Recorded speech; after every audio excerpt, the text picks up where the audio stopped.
Good morning friends, मैं नकुल वैष्णव अपने YouTube channel मेरी किशोरी जी में आपका स्वागत करता हूं। कैसे हो आप सभी? उम्मीद करता हूं अच्छे होंगे।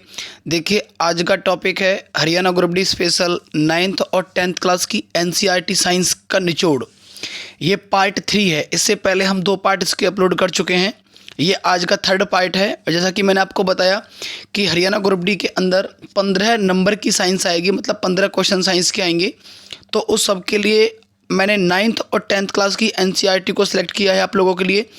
तो एक भी सिंगल क्वेश्चन उससे बाहर नहीं आने वाला है। तो जो भी व्यूअर्स नए हैं, आप लोग प्लीज़ चैनल को सब्सक्राइब करके जुड़ जाइए ताकि आपको टाइम अप टू डेट मिलती रहे। तो चलिए सेशन स्टार्ट करते हैं एनसीईआरटी की क्लासेस का। तो आज ये 3rd पार्ट है इसका। इससे पहले हम 2 पार्ट पहले ही अपलोड कर चुके हैं। उम्मीद करता हूँ आप लोगों ने अच्छे से पढ़े होंगे। तो चलिए सेशन स्टार्ट करते हैं।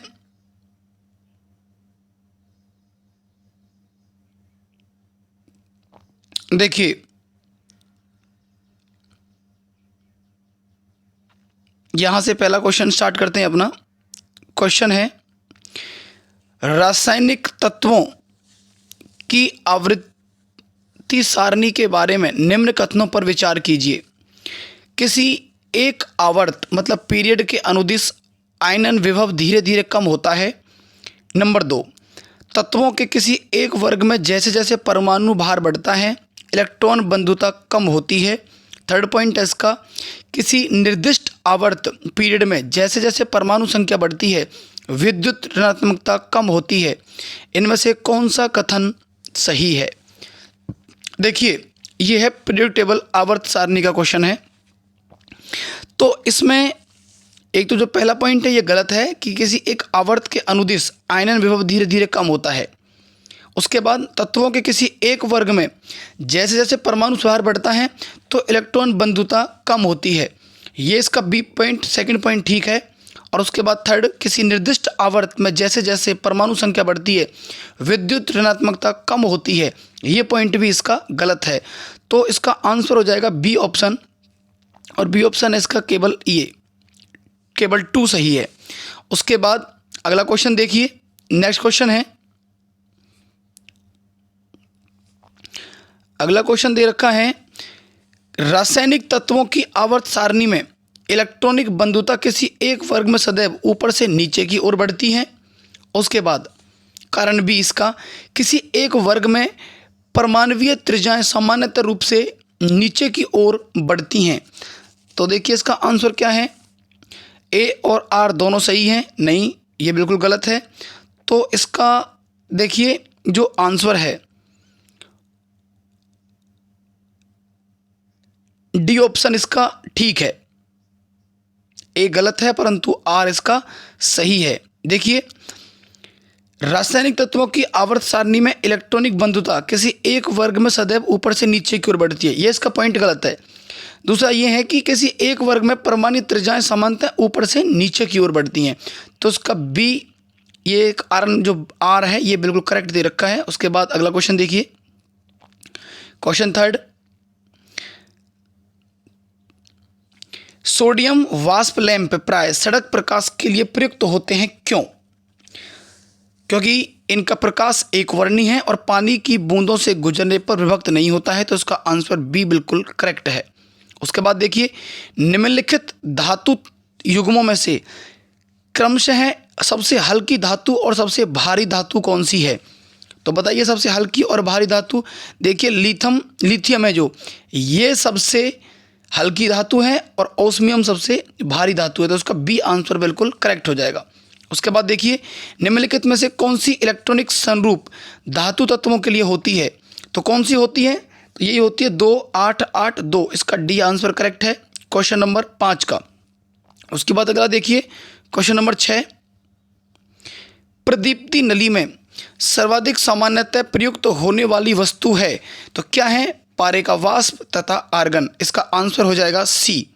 इसका सी आंसर बिल्कुल करेक्ट है, पारे का वाष्प तथा आर्गन। क्वेश्चन नंबर 7 की तरफ बढ़ते हैं।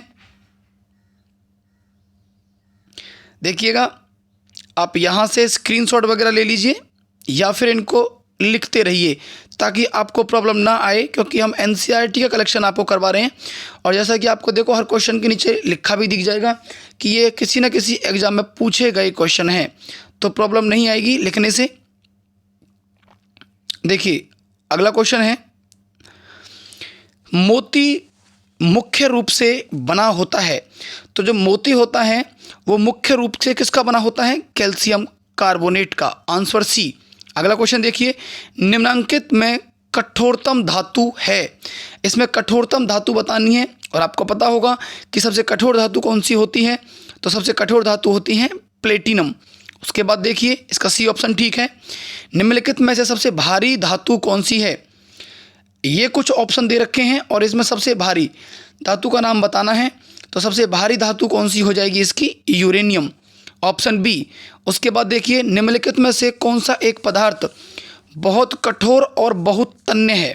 तो बताना है कि सबसे कठोर और तन्य है, तो इसका आंसर हो जाएगा नाइक्रोम, ऑप्शन इसका डी।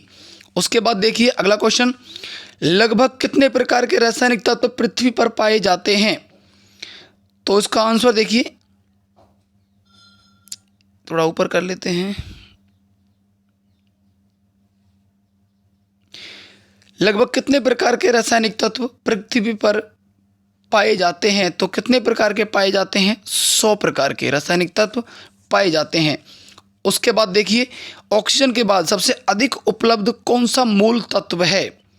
ऑक्सीजन के बाद सबसे अधिक उपलब्ध जो मूल तत्व है, उस मूल तत्व का नाम बताना है। तो उसका आंसर हो जाएगा डी, क्लोरीन। उसके बाद देखिए अगला क्वेश्चन, तीसरे और चौथे समूह के ऑक्साइड का सामान्य गुणधर्म क्या है? तो सामान्य गुणधर्म क्या है इसका? बेसिक और एसिडिक। इसका ऑप्शन ए बिल्कुल करेक्ट है।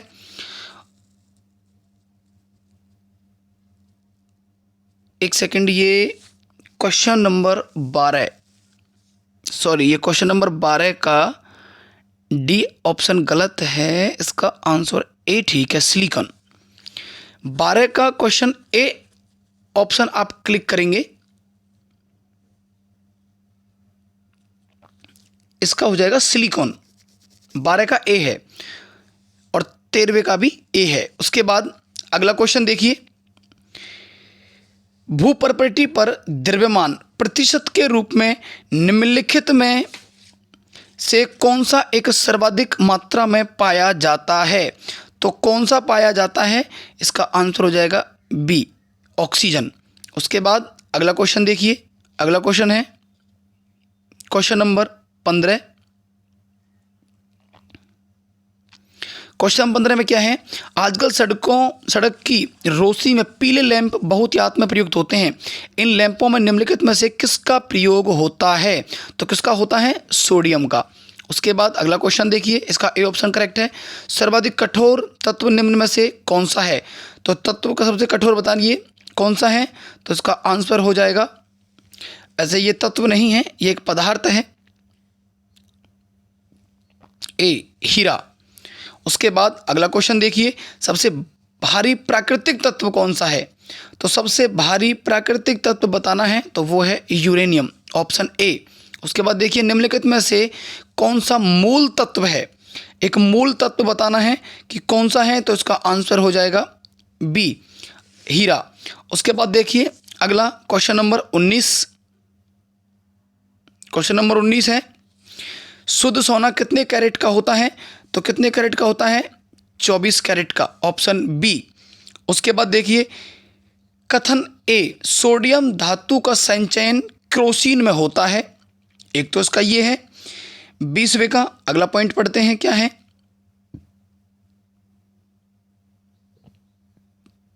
और इसका कारण है धातु सोडियम वायु प्रभाव्य होने पर गल जाती है।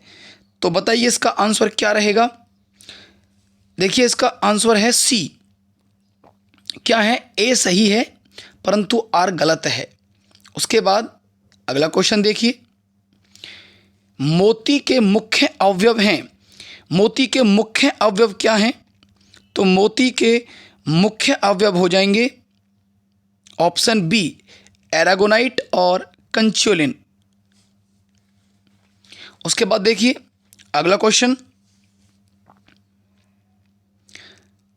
माणिक्य और नीलम, एक सेकंड ऊपर कर लेते हैं, माणिक्य और नीलम रासायनिक रूप से माने जाते हैं, तो ये क्या माने जाते हैं? तो इसका आंसर हो जाएगा बी, ये है एल्युमिनियम ऑक्साइड, एल्युमिनियम ऑक्साइड। उसके बाद अगला क्वेश्चन देखिए, हीरे का खनिजीय बनावट क्या है? तो हीरे की खनिजीय बनावट क्या है? तो इसका आंसर हो जाएगा ए, कार्बन। उसके बाद अगला क्वेश्चन देखिए, निम्नलिखित में से विश्व में कौन सर्वाधिक पाया जाने वाला तत्व है? कौन सा तत्व सर्वाधिक मात्रा में पाया जाता है? तो इसका आंसर हो जाएगा ए, और हाइड्रोजन। उसके बाद अगला क्वेश्चन देखिए, भूपर्पटी में सर्वाधिक मात्रा में पाया जाने वाला तत्व, कि भूपर्पटी पर कौन सा तत्व सर्वाधिक मात्रा में पाया जाता है? Option A, oxygen. उसके बाद अगला क्वेश्चन देखिए,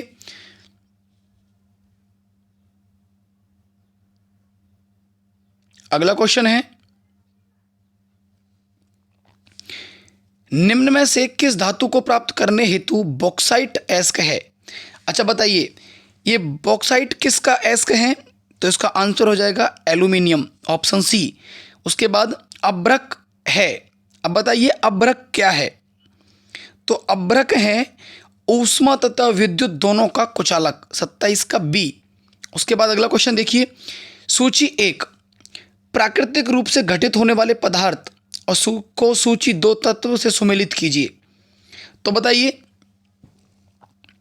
सूची 1 में हीरा, संगमरमर, बालू और माणिक्य, और सूची 2 में कैल्शियम, सिलिकॉन, एल्युमिनियम और कार्बन। थोड़ा ऊपर कर लेते हैं इसको, एक सेकंड।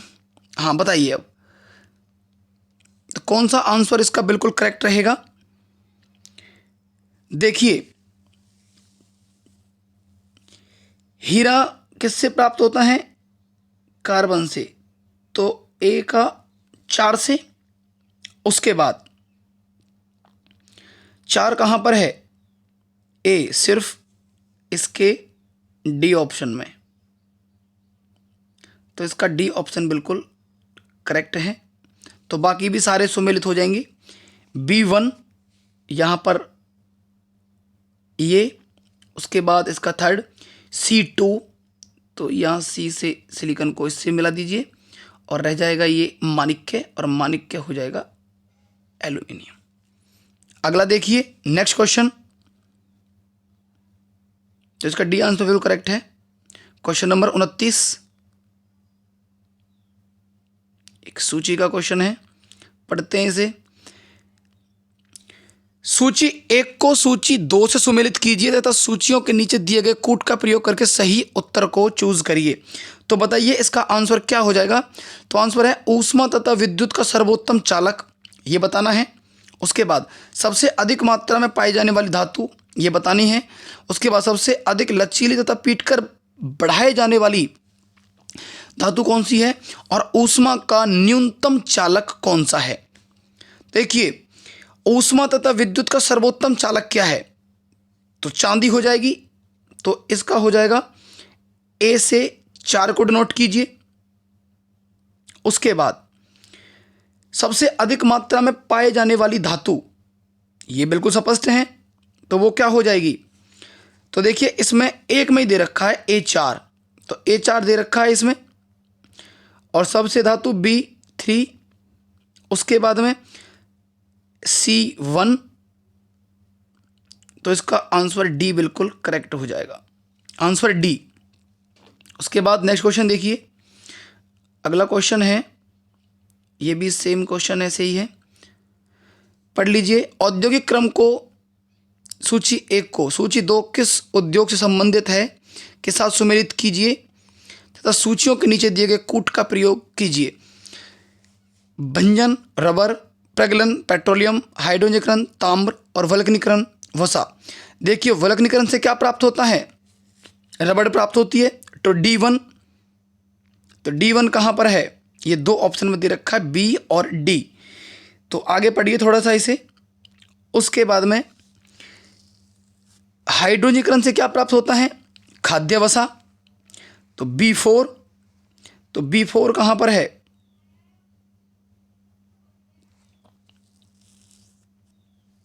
हाइड्रोजनीकरण से पेट्रोलियम B2।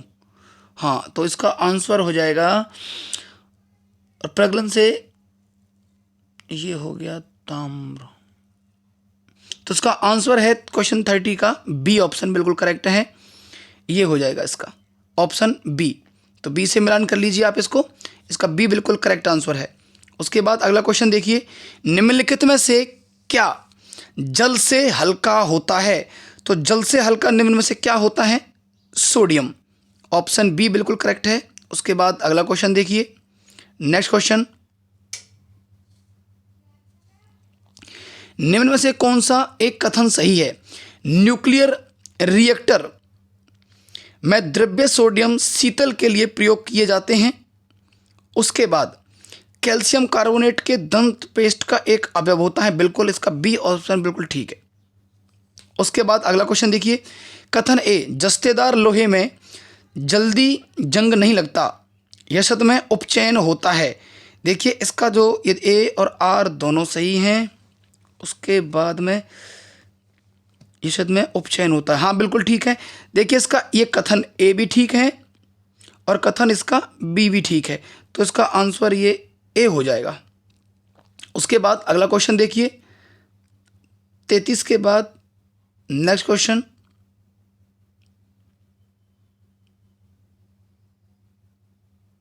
Question number 34। अगला क्वेश्चन पढ़ते हैं, किस धातु से बनाई मिश्र धातु को हवाई जहाज तथा रेल डिब्बे के पुर्जों के काम में लिया जाता है?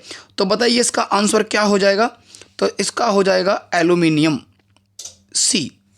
उसके बाद एल्यूमिनियम पृष्ठ प्राय एनोडीकृत होते हैं, इसका अर्थ है उस पर निक्षेपण होता है। बताइए इसका आंसर क्या हो जाएगा, किसका निक्षेपण होता है? तो एल्यूमिनियम ऑक्साइड की परत का। तो ऑप्शन इसका बी बिल्कुल करेक्ट है। उसके बाद अगला क्वेश्चन देखिए, एल्यूमिनियम धातु को प्राप्त किया जाता है किससे? बॉक्साइट से। तो इसका आंसर हो जाएगा बिल्कुल सी। अगला क्वेश्चन देखिए, तब कोई प्रतिक्रिया नहीं होती जब भाप गुजरती है ऊपर से, तो किसके ऊपर से? एल्यूमिनियम के ऊपर से। तो इसका आंसर हो जाएगा ए। उसके बाद अगला क्वेश्चन देखिए, नेक्स्ट क्वेश्चन है, चूना पत्थर का रासायनिक नाम क्या है? ये आपने पढ़ रखा होगा। बताइए चूना पत्थर का रासायनिक नाम क्या हो जाएगा? तो चूना पत्थर का रासायनिक नाम है कैल्शियम कार्बोनेट, ऑप्शन ए। उसके बाद अगला क्वेश्चन देखिए, पारे का साधारणतः तापमापी यंत्रों में उपयोग किया जाता है क्योंकि इसकी विशेषता है क्या? बताइए इसका आंसर क्या हो जाएगा? तो इसका आंसर हो जाएगा सी, उच्च संचालन शक्ति। उसके बाद अगला क्वेश्चन देखिए, लोहा जिससे प्राप्त होता है वह है। बताइए लोहा किससे प्राप्त होता है? तो इसका आंसर हो जाएगा डी, हेमेटाइट से। उसके बाद अगला क्वेश्चन देखिए, डॉक्टर, कलाकार एवं मूर्तिकार कैल्शियम सल्फेट का उपयोग करते हैं जिसका लोकप्रिय नाम क्या है? बताइए कैल्शियम सल्फेट का लोकप्रिय नाम क्या है जो हमको मिल जाता है? तो इसका आंसर हो जाएगा प्लास्टर ऑफ पेरिस। इसका डी ऑप्शन बिल्कुल करेक्ट है। उसके बाद अगला क्वेश्चन देखिए, क्वेश्चन नंबर 42। क्वेश्चन नंबर 42 देखिए, निम्नलिखित द्रव्यों में से कौन सा ऊष्मा का बहुत अच्छा चालक है? बताइए इसका कि सबसे ऊष्मा का सबसे अच्छा चालक कौन सा है? तो ऊष्मा का सबसे अच्छा चालक हो जाएगा पारा, ऑप्शन ए। उसके बाद अगला क्वेश्चन देखिए, गैल्वेनीकृत लोहे पर लेप किसका होता है? तो किस पर होता है? जस्ते का, ऑप्शन डी बिल्कुल करेक्ट है। उसके बाद अगला क्वेश्चन देखिए, निम्नलिखित में से किस उद्योग में अब्रक कच्चे माल के रूप में प्रयुक्त होता है? बताइए इसका आंसर क्या हो जाएगा? तो इसका आंसर हो जाएगा विद्युत में। तो क्वेश्चन नंबर 44 कंप्लीट। उसके बाद अगला क्वेश्चन देखिए, नेक्स्ट आगे देखते हैं क्वेश्चन नंबर 45। तो क्वेश्चन नंबर 45 देखिए,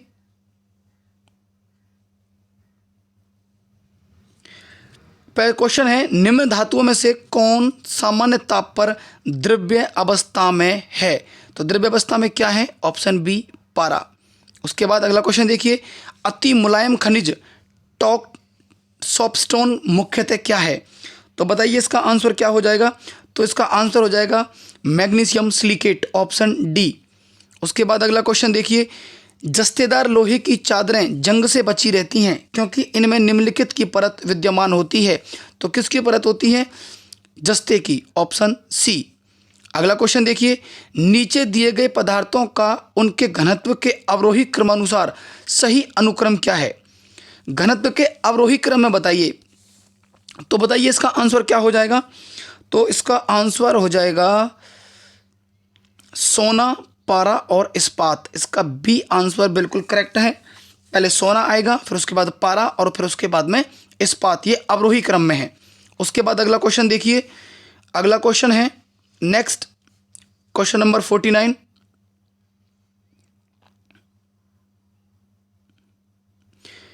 निम्नलिखित में से कौन सी मिश्र धातु नहीं है? बताइए कौन सी इनमें से मिश्र धातु नहीं है? तो इसका आंसर हो जाएगा तांबा, ऑप्शन डी। उसके बाद मैग्नेजाइट किसका एस्क है? तो मोनेजाइट किसका एस्क है? ऑप्शन बी, थोरियम का। उसके बाद प्लास्टर ऑफ पेरिस रासायनिक रूप से क्या है? ये बताइए कि प्लास्टर ऑफ पेरिस रासायनिक रूप से क्या है? तो ये है कैल्शियम सल्फेट, ऑप्शन ए। उसके बाद प्लास्टर ऑफ पेरिस का रासायनिक सूत्र क्या है? तो CaSO4 हाफ H2O। तो इसका ऑप्शन बी बिल्कुल करेक्ट है, CaSO4 हाफ H2O। अगला क्वेश्चन देखिए, पीतल निम्न की मिश्र धातु है। बताइए पीतल किसकी मिश्र धातु है? तो इसका आंसर हो जाएगा ऑप्शन सी, तांबा और जस्ता। उसके बाद अगला क्वेश्चन देखिए, नेक्स्ट क्वेश्चन नंबर 54। देखिए, मिश्र धातु में किस पदार्थ के संयोग से निष्कलंक इस्पात स्टेनलेस स्टील अचुंबकीय हो जाता है? तो बताइए इसका आंसर क्या हो जाएगा? तो इसका हो जाएगा निकेल, सी ऑप्शन। उसके बाद अगला क्वेश्चन देखिए, जंग लगने पर लोहे का भार बढ़ जाता है। तो इसका ए आंसर बिल्कुल करेक्ट है। उसके बाद अगला क्वेश्चन देखिए, क्वेश्चन नंबर 56। स्टील से स्टेनलेस स्टील प्राप्त करने के लिए उसमें कुछ तत्वों को मिलाकर उसे और अधिक संशोधित किया जाता है। निम्न में से कौन सा कार्य उस कार्य के लिए प्रयुक्त नहीं किया जाता? तो बताइए इसका आंसर क्या हो जाएगा 56 का क्वेश्चन का? तो इसका आंसर हो जाएगा बी ऑप्शन, सिलिकॉन। इसका आंसर हो जाएगा बी, सिलिकॉन। अगला क्वेश्चन देखिए, नेक्स्ट क्वेश्चन नंबर 57।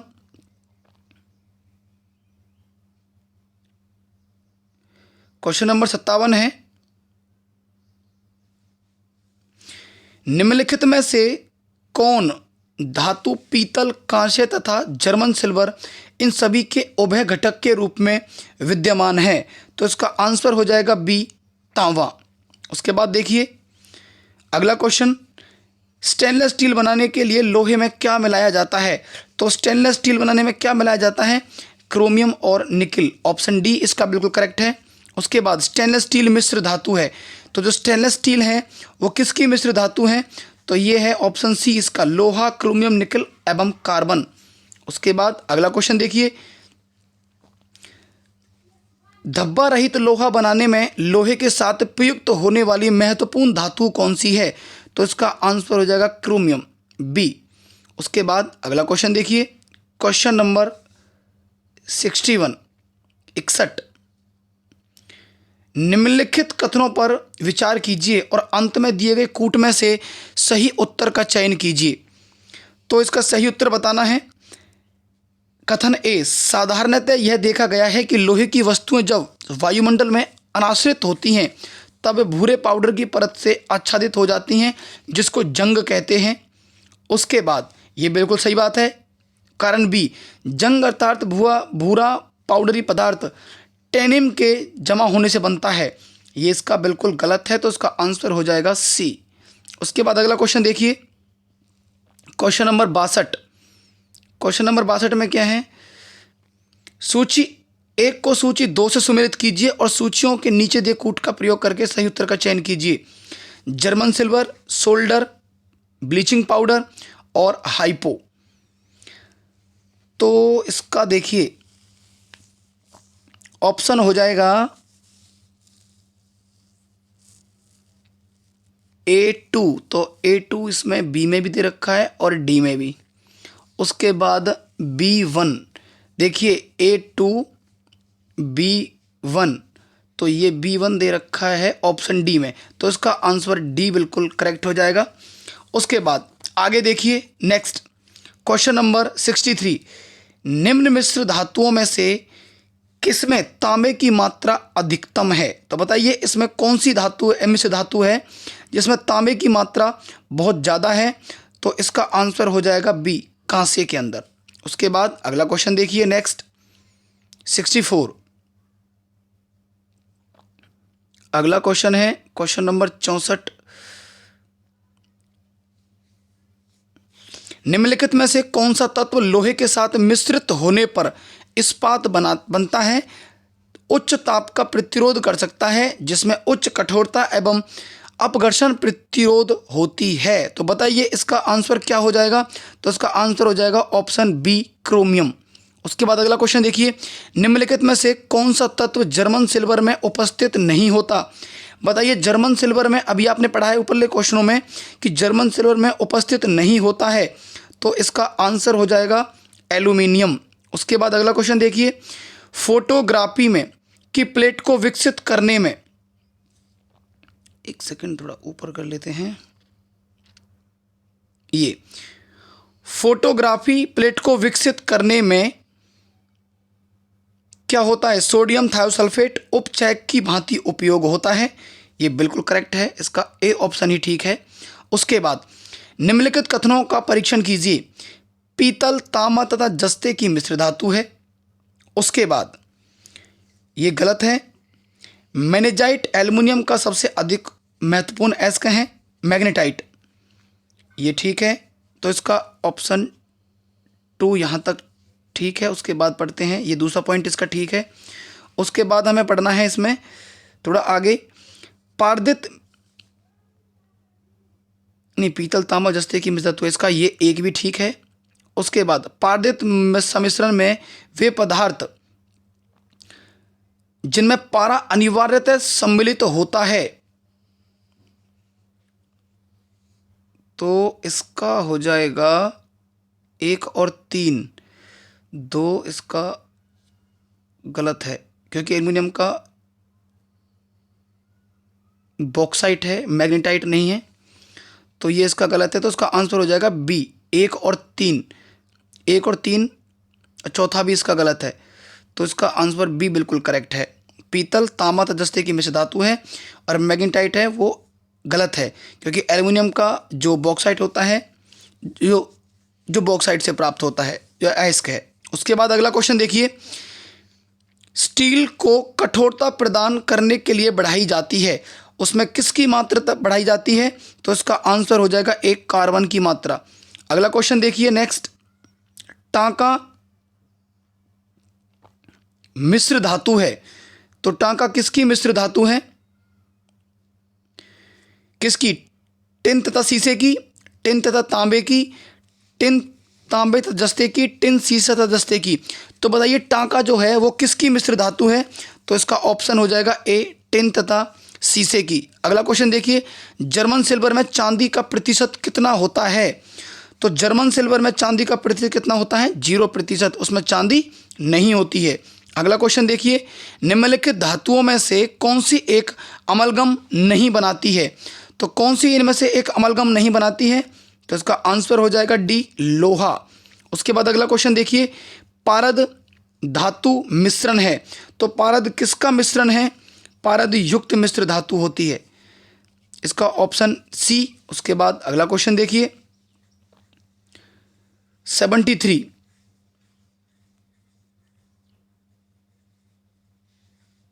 73, में है, शुष्क बर्फ है क्या?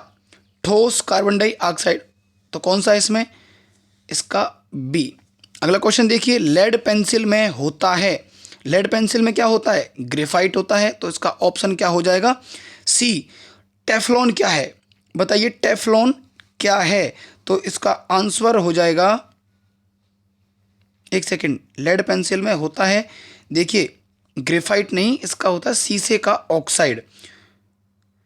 शीशे का ऑक्साइड नहीं, शीशे का ऑक्साइड नहीं, इसका डी, सी ऑप्शन बिल्कुल करेक्ट है, ग्रेफाइट ही होता है। टेफ्लॉन, तो टेफ्लॉन क्या है? तो टेफ्लॉन है इसका फ्लोरोकार्बन, ए। उसके बाद अगला क्वेश्चन देखिए, अगला क्वेश्चन है निम्नलिखित अधातुओं में से कौन सा एक विद्युत का मंद चालक नहीं है? तो बताइए इसका जो मंद चालक नहीं है, सल्फर, सिलीनियम, ब्रोमीन और फास्फोरस। तो इसका आंसर हो जाएगा बी, सिलीनियम। उसके बाद देखिए अगला क्वेश्चन, नेक्स्ट 77। निम्नलिखित कथनों पर विचार करें एवं नीचे दिए गए कूट से सही उत्तर का चयन कीजिए। कैल्शियम सल्फेट की उपस्थिति जल को कठोर बना देती है, वह उपयोग योग्य नहीं रहता। सेकंड पॉइंट, हीरा तांबा वह लोहे से कठोर है। वायु का मुख्य घटक ऑक्सीजन है। नाइट्रोजन वनस्पति घी के निर्माण में प्रयुक्त होता है। तो बताइए इसका कौन सा आंसर बिल्कुल करेक्ट है? तो इसका 1 और 2 पॉइंट। पहला ये है कि कैल्शियम सल्फेट की उपस्थिति जल को कठोर बना देती है एवं उपयोग योग्य नहीं रहता है। और सेकंड पॉइंट, हीरा जो है वो तांबे व लोहे से कठोर होता है। उसके बाद अगला क्वेश्चन देखिए, नेक्स्ट 78। निम्नलिखित कथनों पर विचार कीजिए। कांच पर उत्कीर्ण खरोंचा जा सकता है हीरे से, हाइड्रोक्लोरिक अम्ल से, एक्वारेजिया से या सांद्र अम्ल से। तो बताइए किससे किया जा सकता है? तो इसका आंसर हो जाएगा ऑप्शन सी, 1 और 2। एक तो हीरे से और हाइड्रोफ्लोरिक अम्ल से। उसके बाद अगला क्वेश्चन देखिए, नेक्स्ट। निम्नलिखित में से कौन सा रवा क्रिस्टल नहीं है? तो कौन सा क्रिस्टल नहीं है? तो गंधक। उसके बाद अगला क्वेश्चन देखिए, क्वेश्चन नंबर 81, 80। निम्नलिखित में से कौन सा कार्बन नहीं है? हीरा, ग्रेफाइट, कोयला, उपयुक्त में से कोई भी नहीं। तो इसका आंसर हो जाएगा डी। बाकी ये सारे के कार्बन के अपरूप हैं। उसके बाद निम्नलिखित में से कोयले के शेष प्रकार के अपेक्षा सबसे अधिक कार्बन अंश होता है। ऐसा कोयला बताना है जिसमें सर्वाधिक मात्रा में कार्बन का अंश होता है। लिग्नाइट, एंथ्रेसाइट, पिट और बिटुमिन्स कोयला। बताइए इसका आंसर क्या हो जाएगा? तो इसका आंसर हो जाएगा डी, एंथ्रासाइट। उसके बाद अगला क्वेश्चन देखिए, क्वेश्चन नंबर 82 के बाद यहाँ से स्टार्ट करते हैं। बताइए क्वेश्चन नंबर 82। भारी मशीनों के उपयोग के लिए स्नेहक कौन सा है? कि जो भारी मशीनें हैं उनमें स्नेहक का कार्य कौन करता है? तो इसका आंसर हो जाएगा ग्रेफाइट, ऑप्शन सी। उसके बाद अगला क्वेश्चन देखिए, एक तत्व X के बाह्यतम कक्षा में 4 इलेक्ट्रॉन हैं। हाइड्रोजन के साथ इसके यौगिक का कौन सा सूत्र होगा? तो इसका कौन सा सूत्र हो जाएगा? सी, ये XH4। डी इसका करेक्ट है। गुरु जल क्या है? गुरु जल बताना है कि इसका आंसर क्या हो जाएगा? गुरु जल तो ऑक्सीजन प्लस में हैवी हाइड्रोजन, ए इसका करेक्ट आंसर है। इसको गुरु जल कहा जाता है। उसके बाद नेक्स्ट क्वेश्चन, निम्नलिखित में से किसने भारी पानी की खोज की थी? तो किसने की थी? तो ये की थी HC ऊरे। ये वैसे यूरे है तो इसका आंसर हो जाएगा बी। अगला क्वेश्चन देखिए, नेक्स्ट क्वेश्चन नंबर 86। भारी पानी वह है पानी होता है, कौन सा होता है? तो भारी पानी वह होता है जिसमें हाइड्रोजन का स्थान आइसोटोप ले लेता है। तो 86 का सी। उसके बाद अगला क्वेश्चन देखिए, भारी जल एक प्रकार का क्या है? भारी जल एक प्रकार का है मंदक, बी बिल्कुल करेक्ट है। उसके बाद हैवी वाटर में क्या होता है? हाइड्रोजन के स्थान पर ड्यूटेरियम होता है, तो इसका बिल्कुल करेक्ट है। उसके बाद नेक्स्ट, हाइड्रोजन को जलाने से क्या होता है? Question number 89।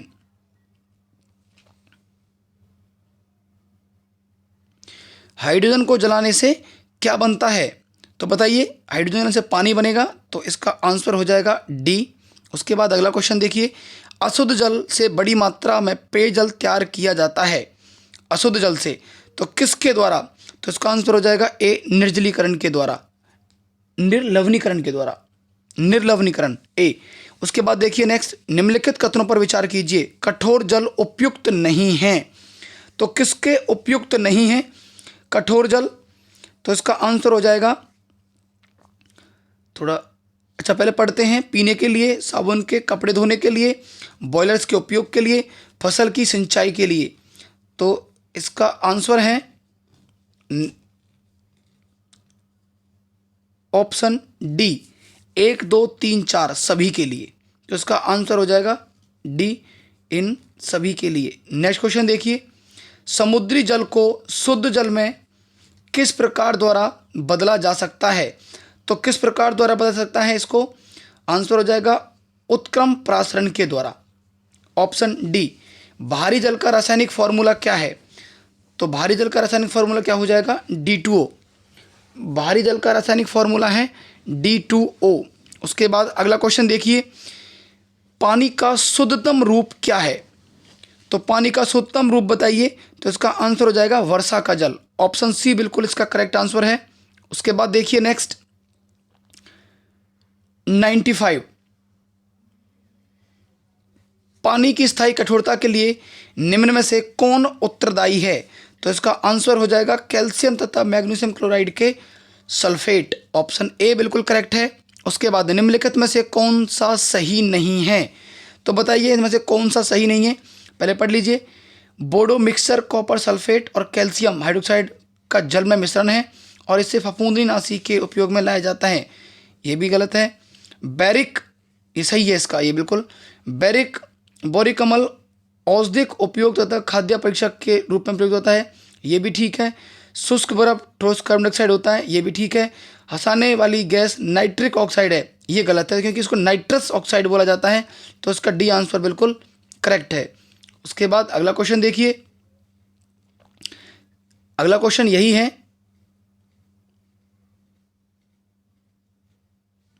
निम्नलिखित में से कौन सा हास्य गैस के रूप में प्रयुक्त होता है? Nitrous oxide. तो इसका ए ऑप्शन बिल्कुल करेक्ट है, नाइट्रस ऑक्साइड। उसके बाद देखिए, ट्यूबलाइट में भरी जाती है।